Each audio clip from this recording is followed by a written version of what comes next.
Covid ಬರಕ್ಕೆ ಕಾಯ್ತಾ ಇದ್ವಾ? Covid ಬಂದಾಗ ಎಲ್ಲರೂ ಜಿಂಕ್ ಸಿರಪ್, ಜಿಂಕ್ ಟ್ಯಾಬ್ಲೆಟ್ ಎಲ್ಲರೂ ತಗೋತಾ ಇದ್ವಿ. ಎಲ್ಲ ಮನೇಲೆಲ್ಲ ನುಂಗಿದ್ದು zinc. Where was it till then? So it's a serious thing. So ಮಾಲ್ಟಲ್ಲಿ ಏನಾಗುತ್ತೆ, ಸ್ವಲ್ಪ ಟೇಸ್ಟ್ ಇನ್ಕ್ರೀಸ್ ಮಾಡಕ್ಕೆ ಏನಾದ್ರು ಸ್ವೀಟ್ನಿಂಗ್ ಏಜೆಂಟ್ ಹಾಕಿರ್ತಾರೆ. ಎಲ್ಲಿಂದ ಬಂತು ಈ ಥಾಟು? ಬಿಕಾಸ್ ನಮ್ಮ ಇಂಡಿಯನ್ ಬ್ಲಡ್ ಅಲ್ಲೇ ಇದಿಲ್ಲ. ಇವಾಗ ನಮ್ಮ ಪಾಪ ರೂರಲ್ ಏರಿಯಲ್ಲಿ ಏನ್ ಅನ್ಕೊಂಡ್ಬಿಟ್ಟಿದ್ದಾರೆ ಅಂದ್ರೆ, ಡಯಟ್ ಅನ್ನೋ 4 ಪದಗಳ ವರ್ಡ್ ಕೇಳಿಸ್ಕೊಂಡ್ರೆ ಸಾಕು ಅದು ಕಳಿಸೋದು ಅನ್ಕೊಂಡ್ಬಿಟ್ಟಿದ್ದಾರೆ. No, it's not that. Madam, ಈಗ ನೀವು ಹೇಳೋದನ್ನೆಲ್ಲ ತಿನ್ನೋದಕ್ಕೆ ಆಗಲ್ಲ. ಬಟ್ ಯಾರು ಹೇಳ್ತಾ ಇದ್ದಾರೆ, ಏನ್ ಹೇಳ್ತಾ ಇದ್ದಾರೆ ಅಂತ ನೋಡ್ಕೊಂಡು ಅದನ್ನ ಫಾಲೋ ಮಾಡ್ಬೇಕು. ನಿಮ್ಗೆ ಯಾವ ಮುಖ್ಯವಾದ ಅಂಶ ಇದು ಜನಗಳಿಗೆ ರೀಚ್ ಆಗಿಲ್ಲ, ನೀವು ಜನಗಳಿಗೆ ಅದು ಅವೇರ್ನೆಸ್ಸೇ ಆಗಿಲ್ಲ. 7 ದಿನಕ್ಕೆ 2 ದಿನ ಅಥವಾ 3 ದಿನ ಕೊಡ್ತಾರೆ. ಇನ್ ಮಿಕ್ಕಿದ ದಿನ ಇರುತ್ತೆ ಮೊಟ್ಟೆ. ಅದು ಹೆಂಗ್ ಉಪಯೋಗ ಆಗ್ತಾ ಇದೆ ಅನ್ನೋದು ನಿಗೂಢ ಇಲ್ಲ. ಹಾಯ್, ಹಲೋ, ನಮಸ್ಕಾರ ವೀಕ್ಷಕರೇ. ವಿಜಯವಾಹಿನಿಯ ವಿಶೇಷ ಸಂಚಿಕೆಗೆ ತಮ್ಮೆಲ್ಲರಿಗೂ ಸ್ವಾಗತ. ವೀಕ್ಷಕರೇ, ಇವತ್ತು ನಮ್ಮ ಜೊತೆ ಒಂದು ವೃತ್ತಿಪರ ವ್ಯಕ್ತಿ ಜೊತೆಲಿದ್ದಾರೆ. ಅವರು ಕ್ಲಿನಿಕಲ್ ನ್ಯೂಟ್ರಿಷನಿಸ್ಟ್. ಅಂದರೆ ನಮ್ಮ ಸಮಾಜದಲ್ಲಿ ನಾವು ಹೇಗೆ ಬದುಕಬೇಕು, ಏನನ್ನು ತಿನ್ನಬೇಕು, ಡಯಟ್ ಅಂದರೆ ಏನು, ಈ ಎಲ್ಲವನ್ನು ಹೇಳಿಕೊಡುವಂತಹ ಡಾಕ್ಟ್ರು. ಈ ಡಾಕ್ಟ್ರನ್ನ ಯಾಕೆ ನಾವು ಇವತ್ತು ಕರೆಸಿದ್ದೀವಿ ಅಂದರೆ, ಸಮಾಜದಲ್ಲಿ ಅನೇಕ ವಿಚಾರಗಳಲ್ಲಿ ಗೊಂದಲ ಇದೆ. ಆ ಗೊಂದಲಗಳಿಗೆ ಸುಮಾರು ಆನ್ಸರ್ಸ್ಗಳು ಬೇಕಿದ್ದಾವೆ. ಹಾಗಾಗಿ ಇವರ ವಿದ್ಯಾರ್ಹತೆಯನ್ನು ಹೇಳೋದಾದರೆ ಫುಡ್ ಸೈನ್ಸ್ ಆ್ಯಂಡ್ ನ್ಯೂಟ್ರಿಷನಿಸ್ಟು. ಇದರಲ್ಲಿ ಅವರು PhD ಮಾಡಿದ್ದಾರೆ. PhD ಮಾಡಿದಷ್ಟೇ ಅದಲ್ಲ, ಇದರಲ್ಲಿ ವೈದ್ಯಕೀಯ ಮತ್ತು ಜೀವನ ಶೈಲಿಯ ಪೋಷಣೆ ಹೇಗೆ ಮಾಡಬೇಕು, ದೀರ್ಘಕಾಲವಾಗಿ ಬದುಕೋಕ್ಕೋಸ್ಕರ ನಿಮ್ಮ ಲೈಫ್ ಸ್ಟೈಲ್ ಹೇಗಿರಬೇಕು ಅನ್ನೋದನ್ನ ಹೇಳ್ಕೊಡ್ತಾರೆ. ಇದನ್ನೆಲ್ಲ ತಿಳ್ಕೊಂಡು ನಾವು ನಾಳೆಯಿಂದ ಜೀವನ ಸರಿ ಮಾಡ್ಕೊಂಬಿಡ್ತೀವಿ ಅಂತ ಅಲ್ಲ, ಬಯಾಲಜಿಕಲಿ ನಾವು ಹೇಗೆ ಬದುಕಬೇಕು, ವರದಿಗಳು ಏನು ಹೇಳುತ್ತೆ, ವೈಯಕ್ತಿಕವಾಗಿ ನಮ್ಮ ಆಹಾರ ಪದ್ಧತಿ ಹೇಗಿರಬೇಕು, ಹಾಗೂ ತೂಕ ನಿರ್ವಹಣೆಯನ್ನು ನಾವು ಯಾವ ರೀತಿ ಮಾಡೋದ್ರಲ್ಲಿ ಫೇಲ್ ಆಗ್ತಿದ್ದೀವಿ, ಈ ಎಲ್ಲ ವಿಚಾರಗಳನ್ನು ಹೇಳ್ಕೊಡೋಕ್ಕೆ ನಮ್ಮ ಜೊತೆ ಇವತ್ತು ಬೆಂಗಳೂರಿನಲ್ಲಿರುವಂತಹ ಅನೇಕ ವಿವಿಧ ಆರೋಗ್ಯ ಕೇಂದ್ರಗಳಲ್ಲಿ ಕೆಲಸ ನಿರ್ವಹಿಸುತ್ತಿರುವಂತಹ ಡಾಕ್ಟರ್ ಶ್ವೇತಾ ಆದರ್ಶ್ ಅವರು ನಮ್ಮ ಜೊತೆಲಿದ್ದಾರೆ. ಬನ್ನಿ, ಅವ್ರನ್ನ ಕಾರ್ಯಕ್ರಮಕ್ಕೆ ವೆಲ್ಕಮ್ ಮಾಡೋಣ. ಮೇಡಮ್, ನಮಸ್ತೆ. ನಮಸ್ತೆ ಸರ್. ಚೆನ್ನಾಗಿದ್ದೀನಿ, ನೀವು ಹೇಗಿದ್ದೀರಾ? Awesome, very good. ನಮಗೆ ಗೊತ್ತಿರುವಂತಹ ಹಿನ್ನೆಲೆಯ ಪ್ರಕಾರ ನೀವೊಂದು PhD ಮಾಡಿದ್ದೀರಿ ಅಂತ. ಬಟ್ ಅದರ್ವೈಸ್ ಅದನ್ನು ಬಿಟ್ಟು ಹೇಳೋದಾದರೆ ಶ್ವೇತಾ ಆದರ್ಶ್ ಬಗ್ಗೆ ಇನ್ನೊಂದು ಪರಿಚಯ ಮಾಡಿಕೊಡಿ. ನಾನು ಅಂಡರ್ ಗ್ರಾಜುಯೇಷನ್ ಮತ್ತು ಪೋಸ್ಟ್ ಗ್ರಾಜುಯೇಷನ್ ಅಂದರೆ BSc MSc ಎರಡೂ ಮಾಡಿದ್ದು ಮಾನಸ ಗಂಗೋತ್ರಿ, ಮೈಸೂರು ಯೂನಿವರ್ಸಿಟಿಯಿಂದ. ರೈಟ್. ಅಲ್ಲಿಂದ ಅಪೋಲೋ ಗ್ರೂಪ್ಸ್ ಆಫ್ ಹಾಸ್ಪಿಟಲ್ಸಲ್ಲಿ 2 ವರ್ಷ ಕೆಲಸ ಮಾಡಿದೆ. ಅದಾದ ನಂತರ ವೈವಾಹಿಕ ಜೀವನಕ್ಕೆ ಕಾಲಿಟ್ಟ ಮೇಲೆ ನನ್ನ ಹಸ್ಬೆಂಡ್ ಅವಾಗ ಕೋಲ್ಕತ್ತಾಲಿದ್ರು. ಸೊ ಕೋಲ್ಕತ್ತಾಗ ಹೋದೆ. ಕೋಲ್ಕತ್ತಾಗ ಹೋದ್ಮೇಲೆ ಫ್ಯಾಮಿಲಿ ಸ್ಟಾರ್ಟ್ ಆಯ್ತು. So after a gap of 7 years, 7 ವರ್ಷ ಆದ್ಮೇಲೆ PhD ಮಾಡಿದೆ.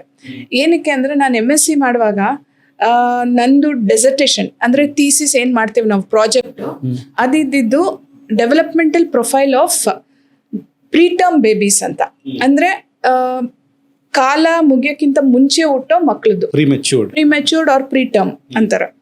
ಸೊ ಅದು ಪೈಲಟ್ ಸ್ಟಡಿ. ಅವಾಗ ಏನಾಗಿತ್ತು, ಅದು ಪೈಲಟ್ ಸ್ಟಡಿ ಅಂದ್ರೆ first study in whole India, ಭಾರತದಲ್ಲೇ ಪ್ರಪ್ರಥಮ ಸ್ಟಡಿ ಆಗಿತ್ತು.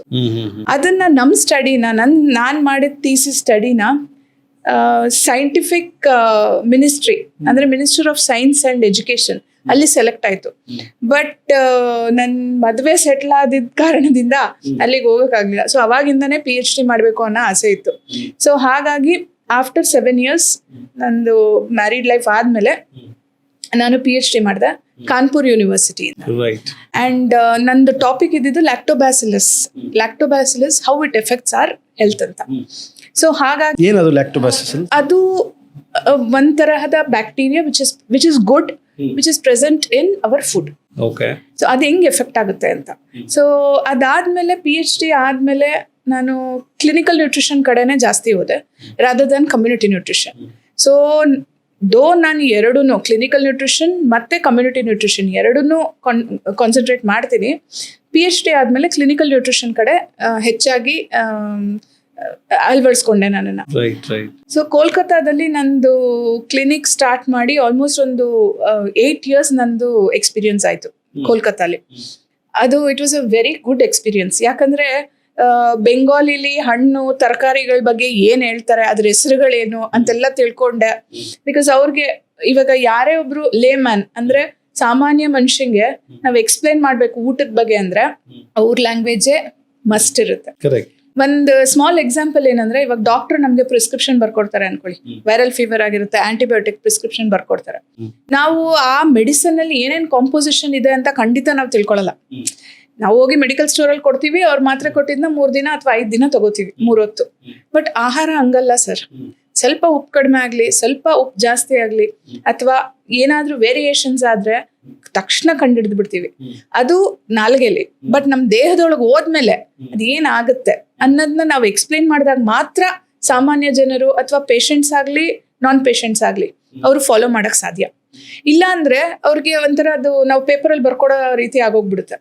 ಸೊ ಅದಕ್ಕೋಸ್ಕರ ನಾನು ಅಲ್ಲಿ ಕಲ್ಕತ್ತಾದಲ್ಲಿ ಬೆಂಗಾಲಿ ಕಲ್ತು ಅಲ್ಲಿ ಲೇಮ್ಯಾನ್ಗೆ ಹೆಂಗ್ ಎಕ್ಸ್ಪ್ಲೈನ್ ಮಾಡ್ಬೇಕು ಹಂಗೆಲ್ಲ ಕಲ್ತ್ಕೊಂಡು it was a very good journey there.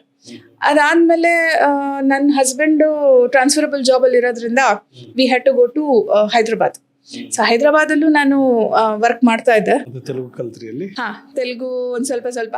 But because ಅದು ಸ್ವಲ್ಪ ಇಂಗ್ಲಿಷ್ ಹಿಂದಿ ಅರ್ಥ ಆಗೋದ್ರಿಂದ ಸೊ ಅಷ್ಟು ಲ್ಯಾಂಗ್ವೇಜ್ ಬ್ಯಾರಿಯರ್ ಆಗಲಿಲ್ಲ ಹೈದ್ರಾಬಾದಲ್ಲಿ. ಅದಾದ್ಮೇಲೆ ಬಿಹಾರ್ಗೆ ಹೋದ್ವಿ. ಬಿಹಾರಲ್ಲಿ people are not that diet conscious. ಅವರು ಏನು ಒಂದು ದಾಲ್ ಬಾತ್ ಅಂದ್ರೆ ಏನು ಬೇಳೆ ಸಾರು ಅನ್ನ ತಿಂದ್ರೆ ಸಾಕು ಆಲೂಗಡ್ಡೆ ಜೊತೆ. ಬಟ್ ಸ್ಟಿಲ್ ಆನ್ಲೈನ್ ಪೇಷಂಟ್ಸ್ ಬರ್ತಾ ಇದ್ರು. ಅಂಡ್ ಅದೇ ಟೈಮಲ್ಲಿ ಕೋವಿಡ್ ಆಯ್ತು. ಕೋವಿಡ್ ಅಲ್ಲಿ ಜನ ಜೀವ ಉಳಿಸ್ಕೊಳ್ಳೋದ್ರಲ್ಲೇ ಇದ್ರು, ಡಯಟ್ ಏನ್ ಫಾಲೋ ಮಾಡ್ತಾರೆ ಅವಾಗ. ಬಟ್ ಸ್ಟಿಲ್ ತುಂಬಾ ಜನ ಡಯಟ್ ಕಾನ್ಶಿಯಸ್ ಆದ್ರು. So what I want to tell is, post COVID era people have become diet conscious. So it's a good thing. It's a good change. So ಇದೊಂದು ಒಳ್ಳೆ change ಆಯಿತು. ಅದಾದ್ಮೇಲೆ ನಾನು ಬ್ಯಾಂಗ್ಳೂರಿಗೆ ಬಂದು ಕರ್ನಾಟಕದವಳೆ, ಮೈಸೂರೊಳೆ ಆದ್ರೂ, ಮೈಸೂರಿನ ಮಗಳು, ಮೈಸೂರಿನ ಸೊಸೆ ಆದ್ರೂ ನಾವು ಬೆಂಗಳೂರಿಗೆ ಬಂದು 4 years ಆಯಿತು, 4.5 years. ಸೊ ಅವಾಗ್ಲಿಂದ ನಾನು ಕ್ಲಿನಿಕಲ್ ನ್ಯೂಟ್ರಿಷನಿಸ್ಟ್ ಆಗಿ ಪ್ರಾಕ್ಟೀಸ್ ಮಾಡ್ತಾ ಇದ್ದೀನಿ, ಫ್ರೀಲ್ಯಾನ್ಸಿಂಗು. So this is how is India, madam, with respect to nutrition? India, I think it needs a lot of change. ತುಂಬಾ ಚೇಂಜ್ ಬೇಕು ಇಂಡಿಯಾದಲ್ಲಿ. ಯಾಕಂದ್ರೆ ಒಂದು ಸ್ಮಾಲ್ ಎಕ್ಸಾಂಪಲ್ ಏನು ಹೇಳ್ತೀನಿ ಅಂದ್ರೆ, ನಾನು ಹೇಳ್ದಂಗೆ ಅಲ್ಲಿ ಏನು ಬರ್ದಿರ್ತಾರೋ, ಇವಾಗ ಡಾಕ್ಟ್ರು ಅಂದ್ಬಿಟ್ರೆ ಅವ್ರು ಏನು ಬರ್ಕೊಡ್ತಾರೋ ಅದು ಒಂಥರ it is like a constitution ತರ ಅನ್ಸ್ಬಿಡುತ್ತೆ. In the basic word, it's a rule. It's a rule ಅನ್ನೋದಕ್ಕಿಂತ ಒಂಥರ ಫಾಲೋ ಮಾಡಲೇಬೇಕು. ಯಾಕೆಂದ್ರೆ ಅಷ್ಟು ನೋವಿಂದ ಬಂದಿರ್ತಾರೆ. ಒಂದು ರೋಗ ಬಂದಾಗ ಅವರು ಅಡ್ಮಿಷನ್ ಇನ್ ಪೇಷಂಟ್ ಆಗಿ ಔಟ್ ಪೇಷಂಟ್ ಬಂದು ಕೌನ್ಸಿಲಿಂಗ್ ಎಲ್ಲ ಆದ್ಮೇಲೆ. ಸೊ ಇವಾಗ ಏನಾಗಿದೆ ಅಂದ್ರೆ, ದೊಡ್ಡ ಹಾಸ್ಪಿಟಲ್ಗಳಲ್ಲೂ ಜಸ್ಟ್ ಒಂದು ಪ್ರಿಂಟೆಡ್ ಡಯಟ್ ಚಾರ್ಟ್ ಕೊಟ್ಬಿಟ್ಟು ಪೇಷಂಟ್ನ ಡಿಸ್ಚಾರ್ಜ್ ಮಾಡ್ತಾರೆ. ಹಳ್ಳಿಯಿಂದ, ರೂರಲ್ ಸೈಡಿಂದ ಬರೋ ಜನಗಳು, ಎಷ್ಟೋ ಜನ ಅದು ಇಂಗ್ಲಿಷಲ್ಲಿ ಇದ್ದಾಗ have gooseberry, blueberry, raspberry for vitamin C ಅಂತ ಬರ್ದಿರ್ತಾರೆ. ಪಾಪ ಅವ್ರಿಗೆ ವೈಟಮಿನ್ ಸಿ ಅಂದ್ರೇನು ಅಂತ ಎಕ್ಸ್ಪ್ಲೇನ್ ಮಾಡಿರಲ್ಲ, ಗೂಸ್ಬೆರಿ, ರಾಸ್ಬೆರಿ ಅಂದ್ರೇನು ಅಂತ ಗೊತ್ತಿರಲ್ಲ. ಅಲ್ಲಿ ಅವ್ರ ಮಕ್ಳಿಗೆ ಹೋಗಿ ಅವ್ರನ್ನ ಕೇಳಿದ್ರೆ ಅವರು ಗೂಗಲ್ ಅಲ್ಲಿ ತೆಗೆದು ನೋಡೋ ಪರಿಸ್ಥಿತಿ ಇದೆ. ಸೊ ನನ್ಗನ್ಸುತ್ತೆ ಅದು ತುಂಬಾ ಚೇಂಜ್ ಬೇಕು ಸರ್. ಬಿಕಾಸ್ ಅದನ್ನ ಅರ್ಥ ಮಾಡಿಸ್ಬೇಕು ಫಸ್ಟ್ ಅವ್ರಿಗೆ. ಬಿಕಾಸ್ ಊಟ ಅಥವಾ ಆಹಾರ ಅನ್ನೋದು ಮೆಡಿಸಿನ್ ಅಲ್ಲ, ಅದು ನಮ್ಮ ಜೀವಕ್ಕೆ ಬೇಕಾಗಿರೋದು. ಸೊ ಅದನ್ನ ನಾವು ಎಕ್ಸ್ಪ್ಲೇನ್ ಮಾಡಿ ಅದರದ್ದು ಆಳ್ದುರ್ಗು ಹೋಗಿ ಹೇಳಿದ್ರೆ ಮಾತ್ರ ನಾವು ಫಾಲೋ ಮಾಡೋಕ್ಕಾಗೋದು. ಇಲ್ಲಾಂದ್ರೆ ಆ ಪೇಪರ್ ಸುಮ್ಮನೆ ಹಂಗೆ ಇರುತ್ತೆ ಟೇಬಲ್ ಮೇಲೆ. ಕೇಂದ್ರ ಸರ್ಕಾರ ಇದ್ರ ಬಗ್ಗೆ ಏನಾದರೂ ನಿಮಗೆ ಗೊತ್ತಿದ್ದು ಹಂಗೆ, because it's actually too early question. ನಾನು ಸುಮಾರು ವಿಚಾರಗಳನ್ನು ಮಾತಾಡ್ಬೋದಾಯಿತು, but much before we lost this. ಕೇಂದ್ರ ಸರ್ಕಾರ ಲ್ಯಾಕ್ ಆಫ್ ನ್ಯೂಟ್ರಿಷನ್, ಬಡವರಿಗೆ ಆ ನ್ಯೂಟ್ರಿಷನ್ ಕೊರತೆ ಆಗಬಾರ್ದು ಅನ್ನೋಕ್ಕೋಸ್ಕರ ಅನೇಕ ಕಾರ್ಯಕ್ರಮಗಳನ್ನ ಮಾಡಿದ್ರು. ಬಟ್ ಅದಾದರೂ ಎಲ್ಲೋ ಒಂದು ಕಡೆ ನೀವು ಹೇಳ್ದಂಗೆ ಕನೆಕ್ಟ್ ಆಗಿಲ್ಲ. ನಿಮ್ಗೆ ಯಾವ ಮುಖ್ಯವಾದ ಅಂಶ ಇದು ಜನಗಳಿಗೆ ರೀಚ್ ಆಗಿಲ್ಲ, ಇನ್ನೂ ಜನಗಳಿಗೆ ಅದು ಅವೇರ್ನೆಸ್ಸೇ ಆಗಿಲ್ಲ, ಅಥವಾ ಜನಗಳು ಯಾಕೆ ಇದನ್ನ ಸೀರಿಯಸ್ ಆಗಿ ತಗೊಂತಿಲ್ಲ ಅನ್ಸುತ್ತೆ? ಓಕೆ, ಕೇಂದ್ರ ಸರ್ಕಾರದವರು ತುಂಬಾ ಪ್ರಯತ್ನ ಪಟ್ಟಿದ್ದಾರೆ. ಪ್ರೊಫೈಲಾಕ್ಸಿಸ್ ಪ್ರೋಗ್ರಾಮ್ ಅಲ್ಲಿ ಅನಿಮಿಯಾ ನಿವಾರಣೆಗಾಗ್ಬೋದು, iron prophylaxis program, protein energy malnutrition, ಮಕ್ಕಳಲ್ಲಿ ಏನ್ ಬರುತ್ತೆ ಅದು, ಲ್ಯಾಕ್ಟೇಟಿಂಗ್ ಅಂಡ್ ಪ್ರೆಗ್ನೆನ್ಸಿ, ಆ 2 ಫೇಸ್ಗಳಲ್ಲಿ ಹೆಣ್ಣು ಮಕ್ಕಳಿಗೆ ತುಂಬಾ ಪ್ರೋಟೀನ್ ಆಗ್ಲಿ, ನ್ಯೂಟ್ರಿಷನ್, ಫಾಲಿಕ್ ಆಸಿಡ್, ಐರನ್ ಎಲ್ಲ ಕೊಡೋ ಪ್ರಯತ್ನ ತುಂಬಾ ಪಟ್ಟಿದ್ದಾರೆ ಕೇಂದ್ರ ಸರ್ಕಾರ. ಬಟ್ ಎಲ್ಲೋ ಮಧ್ಯವರ್ತಿಗಳು ಅದನ್ನ ದುರುಪಯೋಗ ಕಟ್ಕೋತಾ ಇದ್ದಾರೆ ಅಂತ ನನ್ನ ಅನಿಸಿಕೆ. ಫಾರ್ ಎಕ್ಸಾಂಪಲ್, ಇವಾಗ ಅಂಗನವಾಡಿಲಿ ದಿನಾಗ್ಲೂ ಮೊಟ್ಟೆ ಕೊಡಬೇಕು ಅಂತ ಇದೆ ರೂಲ್ಸ್. ಬಟ್ ಅದು ಹೋಗಿ ಸೂಪರ್ವೈಸ್ ಮಾಡಿ ನೋಡಿದಾಗ ಅದು ಹೋಗ್ತಾ ಇಲ್ಲ ಮಕ್ಕಳಿಗೆ. ಅದೇನಾಗ್ತಾ ಇದೆ, ಇಲ್ಲ ಅಂಗನವಾಡಿ 7 ದಿನಕ್ಕೆ 2 ದಿನ ಕೊಡ್ಬೋದು ಅಷ್ಟೇ, 7 ದಿನಕ್ಕೆ 2 ದಿನ ಅಥವಾ 3 ದಿನ ಕೊಡ್ತಾರೆ. ಇನ್ ಮಿಕ್ಕಿದ ದಿನ ಇರುತ್ತೆ ಮೊಟ್ಟೆ, ಅದು ಹೆಂಗ್ ಉಪಯೋಗ ಆಗ್ತಾ ಇದೆ ಅನ್ನೋದು ನಿಗೂಢ ಇನ್ನ. ಸೊ ಅದರಿಂದ ನಾವು ಸ್ವಲ್ಪ ಎಜುಕೇಟ್ ಮಾಡ್ಬೇಕನ್ಸುತ್ತೆ. ಯಾಕೆಂದ್ರೆ ಅವ್ರನ್ನ ಅಂಗನವಾಡಿ ವರ್ಕರ್ಸ್ನ ಎಜುಕೇಟ್ ಮಾಡೋರೇ ಸ್ವಲ್ಪ ಮ್ಯಾನಿಪ್ಯುಲೇಟ್ ಮಾಡಿದಾಗ ಐ ಥಿಂಕ್ ಅಲ್ಲಿಂದ ಸೊ ಯಾರು ನಮ್ಮ ದೇಶದ ಬೇಸಿಕ್ ಬೇರುಗಳು ಅವರು ಸರಿ ಮಾಡಬೇಕು, ಮಕ್ಕಳನ್ನ, ಗರ್ಭಿಣಿಯರನ್ನ, ತಾಯಂದಿರನ್ನ ಅವರು ಪೌಷ್ಟಿಕಾಂಶವನ್ನ ಕೊಟ್ಟು ಕಾಪಾಡಬೇಕಾಗಿರೋರೆ ಈ ಪೌಷ್ಟಿಕಾಂಶದ ಲ್ಯಾಬ್ಸ್ ಮಾಡಿದ್ರೆ ಏನ್ ಮಾಡೋದು ಅನ್ನೋದು ನಿಮ್ ಪ್ರಶ್ನೆನಾ? ಹೌದು. ಯಾಕೆಂದ್ರೆ ಅವ್ರನ್ನೇನೆ ಸ್ವಲ್ಪ ನಾವು ಕೌನ್ಸಿಲ್ ಮಾಡಬೇಕು ಫಸ್ಟ್. ಇವಾಗ first level, like for example doctors ಯಾರು ಇರ್ತಾರೆ ಹಳ್ಳಿಗಳಲ್ಲಿ, ಹೆಲ್ತ್ ಸೆಂಟರಲ್ಲಿ ಯಾರು ಡಾಕ್ಟರ್ ಇರ್ತಾರೆ ಅವರಿಗೆ ಸ್ವಲ್ಪ ಕೌನ್ಸಿಲಿಂಗ್ ಕೊಟ್ಟು, ಆ ಡೈಟಿಷಿಯನ್ಗಳು, ನ್ಯೂಟ್ರಿಷನಿಸ್ಟ್ಗಳು ಒನ್ಸ್ ಇನ್ ಅ ಮಂತ್ ಅಥವಾ 15 ದಿನಕ್ಕೆ ಒಂದ್ಸತಿ ಹೋಗಿ ನ್ಯೂಟ್ರಿಷನ್ ಅಂದ್ರೆ ಏನು ಅಂತ ಹೇಳಬೇಕು. ಬರೀ ಎಲ್ಲರಿಗೂ ಪ್ರೋಟೀನು, ಕಾರ್ಬೋಹೈಡ್ರೇಟು, ಫ್ಯಾಟು ಅಂದ್ಬಿಟ್ರೆ ಆಗಲ್ಲ. ಪ್ಲೀಸ್ ಎಕ್ಸ್ಪ್ಲೈನ್ ಮಾಡಿ, what is nutrition and what exactly we should be aware of. So nutrition ಅಂದ್ಬಿಟ್ರೆ ಏನಂದ್ರೆ ಫ್ಯಾಟ್, ಕಾರ್ಬೋಹೈಡ್ರೇಟ್ ಅಂಡ್ ಪ್ರೋಟೀನ್, ಇದು ಮೂರನ್ನೇ ಸ್ವಲ್ಪ ಕಾನ್ಸಂಟ್ರೇಟ್ ಮಾಡ್ತೀವಿ ನಾವು. ಆದರೆ ಮೈಕ್ರೋ ನ್ಯೂಟ್ರಿಯೆಂಟ್ ಅನ್ನೋದು ಏನಿದೆ ಅದು ತುಂಬ ಅವಶ್ಯಕತೆ ಇದೆ ನಮ್ಮ ಜೀವನಕ್ಕೆ. ಮೈಕ್ರೋ ನ್ಯೂಟ್ರಿಯೆಂಟ್ ಅಂದರೆ vitamins and minerals. So vitamins ಅಲ್ಲಿ ಅಮೈನೋ ಆಸಿಡ್ಸ್ ಬರುತ್ತೆ, vitamin B12, vitamin A, D, C, E. ಇವೆಲ್ಲ ವೈಟಮಿನ್ಸ್ಗಳು ನಮಗೆ ಸೀಸನಲ್ ಫ್ರೂಟ್ಸ್ ಆಗಿರ್ಬೋದು, ಮಿಲೆಟ್ಸ್ ಅಂದರೆ ದವಸ ಧಾನ್ಯಗಳಾಗಿರ್ಬೋದು, ಇದೆಲ್ಲದರಿಂದ ಸಿಗುತ್ತೆ. ಬಟ್ ಅದನ್ನ ನಾವು ಎಜುಕೇಟ್ ಮಾಡಿದಾಗ ಅಷ್ಟೇ ಜನಗಳಿಗೆ ಗೊತ್ತಾಗೋದು. ಓಕೆ, ಬಿಕಾಸ್ ಇವಾಗ ಏನು ಅನ್ಕೋತಾರೆ, for example mango or maybe jackfruit, ಅದು ಹೌದು it is rich in carbs or it is rich in ಏನೋ ಗ್ಲೂಕೋಸ್, ಗ್ಲೈಸಮಿಕ್ ಇಂಡೆಕ್ಸ್ನ ಸ್ಪೈಕ್ ಮಾಡೋ ಏಜೆಂಟ್ಸ್ ರಿಚ್ ಇದೆ. ಆದರೆ ಅದರಲ್ಲಿ ಬೇರೆ ಮೈಕ್ರೋನ್ಯೂಟ್ರಿಯೆಂಟ್ಸು ಇದೆ, ವಿಟಮಿನ್ಸ್ ಆ್ಯಂಡ್ ಮಿನರಲ್ಸ್. ಸೊ ಅದನ್ನು ನೀವು ಲಿಮಿಟೆಡ್ ಆಗಿ ತಗೊಂಡಾಗ it will be very helpful to your body. Minerals, ನಮಗೆ ಕೋವಿಡ್ ಬಂದಾಗ ಜಿಂಕ್ ಎಲ್ಲಿತ್ತು ಅಂತಾನೆ ಗೊತ್ತಿಲ್ಲ. ಕೋವಿಡ್ ಬಂದಾಗ ಎಲ್ಲರೂ ಜಿಂಕ್ ಸಿರಪ್, ಜಿಂಕ್ ಟ್ಯಾಬ್ಲೆಟ್ ಎಲ್ಲರೂ ತಗೋತಾ ಇದ್ವಿ. ಎಲ್ಲ ಮನೇಲೆಲ್ಲ ನುಂಗಿದ್ದು zinc. Where was it till then? COVID ಬರಕ್ಕೆ ಕಾಯ್ತಾ ಇದ್ವಾ? No, it should not happen. We have to educate the main person who is going to tell the people in a lay language. ಈಗ ನಮ್ಮ ಇಂಟರ್ವ್ಯೂ ಅಥವಾ podcast ನೋಡುವಂತಹ ಒಬ್ಬ ರೈತ, I don't think ಏನು ಅರ್ಥನೂ ಆಗಲ್ಲೇನೋ. ಈಗ ನಾವು ಮಾತಾಡಿದ್ದು ಇಷ್ಟೊತ್ತು ಹೌದು, ನಾವು ಮಾಡ್ಕೊಂಡ್ಲಿ ಬಿಡಿ, ನಮ್ಮ ಮನೆಯಲ್ಲಿ ಮುದ್ದೆ, ಸಾರು, ಒಂದು ಪಲ್ಯ, ಇದು 3 ಟೈಮ್ ರಿಪೀಟ್ ಆದ್ರೂ ಚಿಂತೆ ಪಡಲ್ಲ.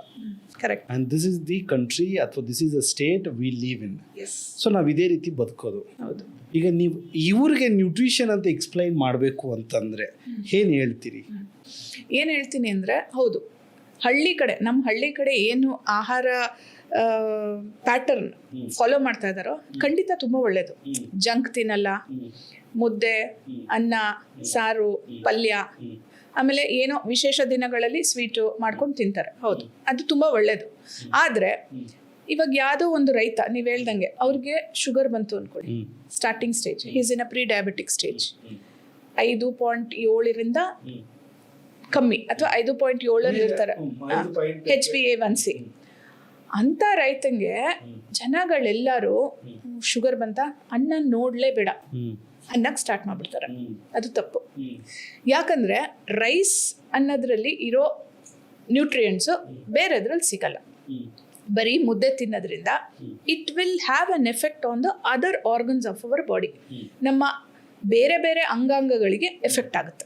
ಫಾರ್ ಎಕ್ಸಾಂಪಲ್, ತುಂಬ ಜಾಸ್ತಿ ರಾಗಿ ತಿಂದ್ರೂ, ರಾಗಿ ಅಥವಾ ಜೋಳ, ಉತ್ತರ ಕರ್ನಾಟಕದಲ್ಲಿ ಜೋಳ ತಿಂತಾರೆ, ರಾಗಿ ಅಥವಾ ಜೋಳ ತಿಂದರೆ it might have an effect on the kidney for the digestion.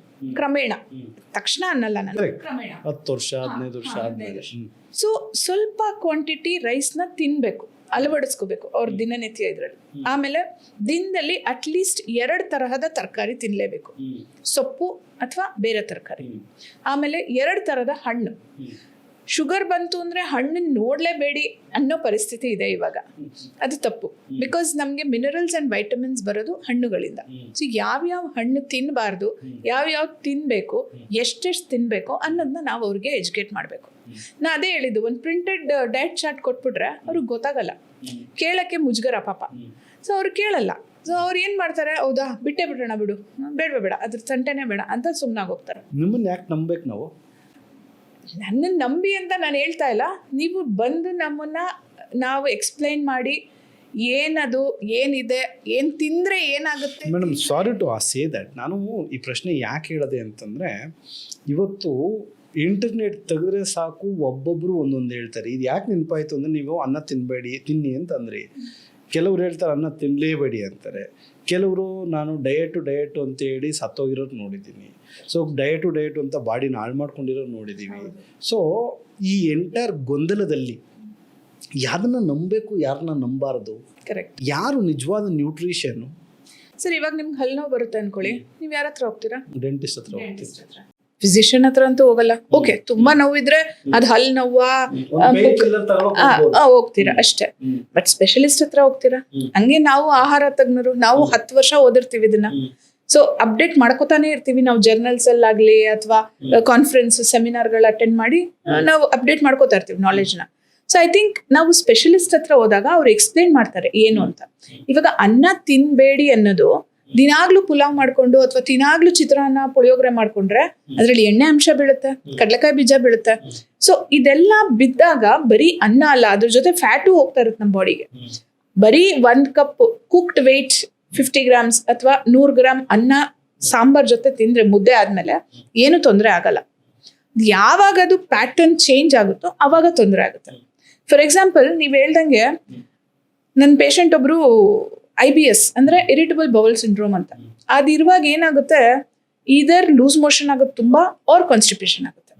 So ಅವರು ಡಯಟ್ಗೋಸ್ಕರ ಬೆಳಗ್ಗೆ ಸಲಾಡು, ಮಧ್ಯಾಹ್ನ ಸಲಾಡು, ರಾತ್ರಿ ಸಲಾಡು, ಅದು ಬರೀ ಹಸಿ ತರಕಾರಿ ತಿಂದಾಗ ಏನಾಗುತ್ತೆ, ಒಂಥರ ಒಳಗಡೆ ನಮ್ಮ ಇಂಟೆಸ್ಟೈನ್ ಅಲ್ಲಿ ಸ್ಕ್ರಾಚ್ ಆದಂಗೆ ಆಗುತ್ತೆ, ಕೆರೆದಂಗೆ ಆಗೋಗ್ಬಿಡುತ್ತೆ. So it is very bad. ಅದು ಅವ್ರಿಗೆ ಗೊತ್ತಾಗಿಲ್ಲ. ಸಣ್ಣ ಆಗೋದ್ರ ಜೊತೆ he has spoiled his internal organ also. So ಹಂಗೆ ನಾವು ತುಂಬಾ ಅದನ್ನ ಅತಿರೇಕವಾಗಿ ಮಾಡಿದ್ರು ಕಷ್ಟ. ಯಾವುದನ್ನು ಕಡಿಮೆನೂ ಮಾಡಬಾರ್ದು, ಜಾಸ್ತಿನೂ ಮಾಡಬಾರ್ದು. ನಾನು ಹೇಳೋದು ಎಲ್ಲಾ ತಪ್ಪು ಅಂತ ಅಲ್ಲ, ಇಂಟರ್ನೆಟ್ ಅಲ್ಲಿ ಬರೋದೆಲ್ಲ. ಬಟ್ ಯಾರು ಹೇಳ್ತಾ ಇದ್ದಾರೆ, ಏನ್ ಹೇಳ್ತಾ ಇದ್ದಾರೆ ಅಂತ ನೋಡ್ಕೊಂಡು ಅದನ್ನ ಫಾಲೋ ಮಾಡ್ಬೇಕು. ನಿಮ್ಮ ಪ್ರಕಾರ what is the percentage of ಈ ಗಾಸಿಪಿಂಗ್ ರೂಮರ್ ಬರ್ತದೆ ಅಂತ ಪರ್ಸೆಂಟೇಜ್ ಅಲ್ಲಿ ಹೇಳಿ.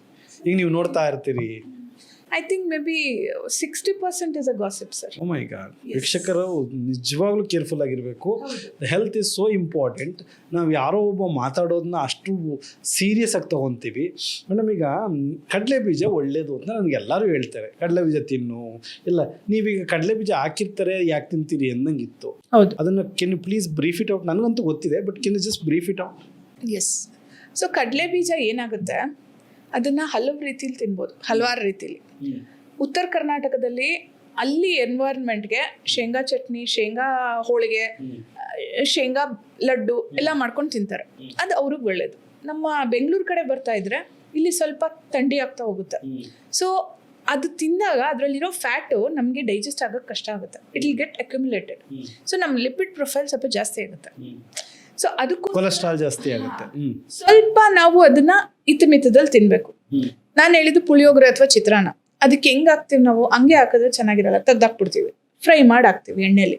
ಸೊ ಎಣ್ಣೆ ಅಂಶನೂ ಹೋಯ್ತು, ಅದ್ರಲ್ಲಿರೋ ಎಣ್ಣೆ ಅಂಶನೂ ಹೋಗುತ್ತೆ, ಅದರಲ್ಲಿರೋ ಕೊಬ್ಬಿನ ಅಂಶನೂ ಬಂತು, ಕೊಬ್ಬಿನ ಅಂಶನೂ ಬರುತ್ತೆ. ಸೊ ಹಂಗಾದಾಗ ಸ್ವಲ್ಪ ನಾವು ಫ್ಯಾಟ್ ಇಂಟೆಕ್ ಜಾಸ್ತಿ ಮಾಡ್ತಾ ಇದೀವಿ, ಕೊಬ್ಬಿನ ಅಂಶ ಜಾಸ್ತಿ ತಗೋತಾ ಇದೀವಿ ನಮ್ಮ ಬಾಡಿಲಿ ಅಂತ ಅನ್ಸುತ್ತೆ. ಹಂಗಾಗಿ ಅದನ್ನ ಸ್ವಲ್ಪ ಕಡಿಮೆ ಮಾಡೋದು ಪ್ರಮಾಣ, ಅಥವಾ ಅದನ್ನ ಬೇಯಿಸ್ಕೊಂಡು ತಿನ್ನೋದು. ಈಗ ತಮಿಳ್ನಾಡು ಕಡೆ ಎಲ್ಲ ಅದನ್ನ ಫ್ರೈ ಮಾಡಿ ತಿನ್ನೋದಕ್ಕಿಂತ ಬೇಯಿಸ್ಕೊಂಡು ತಿನ್ನೋದೇ ಜಾಸ್ತಿ. ಅದು ಎನ್ವೈರ್ಮೆಂಟ್ ಪ್ರಕಾರ. ಒಂದು ಎಕ್ಸಾಂಪಲ್ ಏನ್ ಕೊಡ್ತೀನಿ ಅಂದ್ರೆ, ಇವಾಗ ಒಂದು ಮೇ ಬಿ ಇವಾಗ್ಲೂ ಇದಾರೆ ಜನದ ಮೈಂಡಲ್ಲಿ ಫ್ಯಾಬ್ ಏನಂದ್ರೆ ಮಿತ್, ಮೂಢನಂಬಿಕೆ ಏನಂದ್ರೆ ಆಲಿವ್ ಆಯಿಲು, ಆಲಿವ್ಸ್ ತಿನ್ಬೇಕು, ವೆಸ್ಟರ್ನೈಸ್ ಮಾಡ್ಕೊಳ್ಳೋಣ ಅಂತ. It is wrong. ವೆಸ್ಟರ್ನ್ ಕಂಟ್ರಿಲಿ ಅವ್ರ ಎನ್ವೈರನ್ಮೆಂಟ್ಗೆ olive oil, olives are good. But not for our environment, not much. One more example sir, brown rice, brown sugar, brown bread, it was on the peak, ಎತ್ತರದಲ್ಲಿತ್ತು ಅದು. ಎಲ್ಲರೂ brown rice, ಎಲ್ಲರೂ brown bread. ಆ McDonald's ಮುಂದ್ಗಡೆ ಹೋದ್ರೆ ನಾವು brown ಬ್ರೆಡ್ಗೆನೆ ಒಂದು ದೊಡ್ಡ ಲೈನು, ಪಾಪ ಬೇರೆ ಬ್ರೆಡ್ಗೆ ಇಬ್ರು ನಿಂತಿರ್ತಾರೆ. ಸೊ ಅದು ಇವಾಗ ಎಲ್ಲೋಯ್ತು? ಯಾಕೆ? It has been proved, no, that it is caramelized. They used to use caramelization technique. It is not. No, it is not. It was not ಅಂತ. ಸೊ ಹಂಗೆ ಈ ಮಿತ್ಗಳೇನಿರುತ್ತೆ ಅದು ಒಂದ್ಸತಿ ಹಾಗೆ ಬ್ರೇಕ್ ಒಂದು 5 ಮಿತ್ಗಳನ್ನ ನೀವು ಯು ವಾಂಟ್ ಟು ಟೆಲ್ ವೀಕ್ಷಕರ, ನೋಡಪ್ಪ ಇದೇನಿದೆ ನಾನು ಚಾಲೆಂಜ್ ಮಾಡಬಲ್ಲೆ ಅನ್ನುವಂತಹ 5 ಮಿತ್ಗಳೆಲ್ಲ. ಒಂದು ಬ್ರೌನ್ ರೈಸ್, ಬ್ರೌನ್ ಶುಗರ್, ಅದೆಲ್ಲ normal rice, normal sugar, normal bread is as good as brown. ಇಲ್ಲ, ಈಗ ಏನೋ ಕೇರಳ ರೈಸ್ ಬರ್ತದೆ, ಬ್ರೌನ್ ರೈಸ್ ಬರ್ತದೆ. Again it is environmental basis sir. So ನೀವು ಯಾವ ಜಾಗದಲ್ಲಿದ್ದೀರಿ, ನಿಮ್ಮ ಜಾಗದಲ್ಲಿ ಯಾವುದು ಟ್ರೆಡಿಷನಲ್ ಫುಡ್ ಇದೆ, ಯಾವುದು ರೆಗ್ಯುಲರ್ ಆಗಿ ಯೂಸ್ ಮಾಡ್ತಾರೆ, ಅದನ್ನ ವಿತೌಟ್ ಎನಿ ಡೌಟ್ ಯೂಸ್ ಮಾಡಿ. ಸೊ ಯಾವ್ದನ್ನ ಇಂಪೋರ್ಟ್ ಅಂಡ್ ಎಕ್ಸ್ಪೋರ್ಟ್ ಮಾಡ್ಕೊಂತೀರಿ ಅದು ಜಾಸ್ತಿ ಮಾಡಬೇಡಿ. ಫಾರ್ ಎಕ್ಸಾಂಪಲ್, ನಮ್ಮ ಕರ್ನಾಟಕ ರಾಜ್ಯದಲ್ಲಿ ಸಾಸಿವೆ ಎಣ್ಣೆ ತುಂಬಾ ಕಡಿಮೆ ಯೂಸ್ ಮಾಡೋದು. ನಾವು ಆಲ್ಮೋಸ್ಟ್ ಯೂಸೇ ಮಾಡಲ್ಲ, ನಮ್ಗೆ ಅದು ಸ್ಮೆಲ್ಲೇ ಆಗಲ್ಲ. ಬಟ್ ವೆಸ್ಟ್ ಬೆಂಗಾಲ್ಗೆ ಹೋಗಿದ್ರೆ, ಪಶ್ಚಿಮ ಬಂಗಾಳದಲ್ಲಿ ಅದಿಲ್ಲದೆ ಅವರು ಅಡುಗೆನೇ ಮಾಡಲ್ಲ. ಸಾಸಿವೆ ಎಣ್ಣೆ ಇಲ್ಲದೆ ಅಡುಗೆನೇ ಮಾಡಲ್ಲ. ಆ್ಯಂಡ್ ಅದನ್ನ ಅಡುಗೆ ಮಾಡುವಾಗ ಅವ್ರಿಗೆ ಗೊತ್ತು ಅದು ಯಾವ ಹೀಟ್, ಯಾವ ಲೆವೆಲ್ ಆಫ್ ಹೀಟ್ನೆಸ್ ಅಲ್ಲಿ ಒಗ್ಗರಣೆ ಹಾಕ್ಬೇಕು ಅಂತ. ಒಂಚೂರು ಜಾಸ್ತಿ ಆದ್ರೆ ಸುಟ್ಟೋಗುತ್ತೆ. ಇಲ್ಲ ಪಂಜೆಂಟ್ ಸ್ಮೆಲ್, ಆ ಸ್ಮೆಲ್ ತಡ್ಕೊಳಕ್ಕೆ ಆಗಲ್ಲ. ಸೊ ಆ ಥರ ಆ ರಾಜ್ಯದಲ್ಲಿ ಅವ್ರಿಗೆ ಗೊತ್ತು ಯಾವ ರೀತಿ ಅದು ಮಾಡಬೇಕು. Even the method of cooking, ಅಡುಗೆ ಮಾಡುವ ವಿಧಾನ ಆಗಿರ್ಬೋದು, ತಿನ್ನೋ ವಿಧಾನ ಆಗ್ಬೋದು. ಅವರು ಅಲ್ಲಿ ವೆಸ್ಟ್ ಬೆಂಗಾಲಲ್ಲಿ, ಸಿನ್ಸ್ ನಾನು ಅಲ್ಲಿ 8 ವರ್ಷ ಎಕ್ಸ್ಪೀರಿಯನ್ಸ್ ಇರೋದ್ರಿಂದ ಅದು ತಗೋತಾ ಇದ್ದೀನಿ ಉದಾಹರಣೆ. ಅಲ್ಲಿ ಅವರು ದಿನಾಗ್ಲೂ ಅನ್ನದ ಜೊತೆ ಒಂದು ಹಸಿರು ಮೆಣಸಿನ್ಕಾಯಿ ಇಲ್ಲದೆ ಅವ್ರು ಊಟ ಮುಗಿಸಲ್ಲ. ಬಿಕಾಸ್ ಅಲ್ಲಿ ತುಂಬಾ ಹ್ಯೂಮಿಡಿಟಿ ಇದೆ. ನಾವ್ ಇಲ್ತಿದ್ರೆ ಲೂಸ್ ಮೋಷನ್ ಆಗುತ್ತೆ ನಮ್ಗೆ, ಅಲ್ವಾ? ಸೊ ಆ ಥರ. ಸೊ ಬ್ರೌನ್ ರೈಸ್, ಬ್ರೌನ್ ಬ್ರೆಡ್ದೊಂದು ಎಣ್ಣೆ, ಬೇರೆ ಬೇರೆ ಎಣ್ಣೆ ಟ್ರೈ ಮಾಡೋದಕ್ಕಿಂತ ನಾವು ಏನು ಚಿಕ್ಕದ್ರಿಂದ ಅಥವಾ ನಮ್ಮ ಬಾಡಿ ಏನಕ್ಕೆ ಯೂಸ್ ಆಗಿದೆಯೋ ಆ ಎಣ್ಣೆನ ಯೂಸ್ ಮಾಡಿದ್ರೆ ತುಂಬ ಒಳ್ಳೇದು ಅಡುಗೆಗೆ. 3ನೇದು, ಮೊಟ್ಟೆ ತಿಂದರೆ ತುಂಬ ಪ್ರೋಟೀನ್. ಹೌದು, ಮೊಟ್ಟೆ ತಿಂದರೆ ಪ್ರೋಟೀನ್. ಅಂದರೆ ಮೊಟ್ಟೆ ಒಂದೇ ಅಲ್ಲ, ಇವಾಗ ಮೊಟ್ಟೆ ತಿಂದಿರೋರು ವೆಜಿಟೇರಿಯನ್ ಅವರು ಇರ್ತಾರೆ. ಸೊ ಏನು ಅವ್ರಿಗೇನು ಪ್ರೋಟೀನು? ಬೇರೆ ಪ್ರೋಟೀನ್ ಇದೆ, ವೆಜಿಟೇಬಲ್ ಸೋರ್ಸಸಲ್ಲೂ ಪ್ರೋಟೀನ್ ಇದೆ. ಸೊ ಅದನ್ನು ಅಳವಡಿಸ್ಕೋಬೇಕು ನಮ್ಮ ಬಾಡಿಗೆ. 4ನೇದು, ಅನ್ನ ತಿನ್ನಲೇಬಾರ್ದು ಶುಗರ್ ಇರೋರು. ಅದು ಸುಳ್ಳು. ಅನ್ನ ಸ್ವಲ್ಪನಾದ್ರೂ ತಗೋಬೇಕು. ಅದೇನಾಗುತ್ತೆ, ಸ್ಟಾರ್ಚ್ ನಮ್ಮ ಬಾಡಿಲಿರೋ ತುಂಬ ಜಾಯಿಂಟ್ಗಳಿಗೆ ಲುಬ್ರಿಕೇಟಿಂಗ್ ಏಜೆಂಟ್ ಆಗಿ ವರ್ಕ್ ಮಾಡುತ್ತೆ. ಸೊ ಬೇಕು, ಅನ್ನ ಬೇಕೇ ಬೇಕು. ಆಮೇಲೆ ಬೆಳಗ್ಗೆ ಎದ್ದ ತಕ್ಷಣ ನಿಂಬೆಹಣ್ಣು ಮತ್ತು ಹನಿ ಹಾಕೊಂಡ್ರೆ ತೂಕ ಕಡಿಮೆ ಆಗುತ್ತೆ. Biggest myth sir. ಯಾಕಂದರೆ honey is again a by product of sucrose. It is a sweetening agent. So ಅದು ಹೆಂಗೆ ನಿಮ್ಮ ತೂಕ ಕಡಿಮೆ ಮಾಡುತ್ತೆ? ಮೇ ಬಿ ಯಾರಿಗೋ ಒಬ್ರಿಗೆ ಸೆಟ್ ಆಗಿ ಕಡಿಮೆ ಆಗಿರ್ಬೋದು. ಹಂಗನ್ಬಿಟ್ಟು ಎಲ್ಲರೂ ಅದನ್ನ ಫಾಲೋ ಮಾಡಕ್ ತಪ್ಪಲ್ವಾ? ಸೊ ಈ ಥರ ತುಂಬ ಮಿತ್ಸ್ಗಳಿದೆ. ಇಂಡಿವಿಜುವಲ್ ಬಾಡಿ, ನಮ್ಮ ಇನ್ನೊಂದು ಮೇಜರ್ ಪ್ರಶ್ನೆ, everybody needs a different nutritional ತತ್ವ. Definitely sir, definitely. We all have different blood group. We all have different fingerprints. So ಅದೇ ರೀತಿ ನಮ್ಮ ಬಾಡಿಗೆ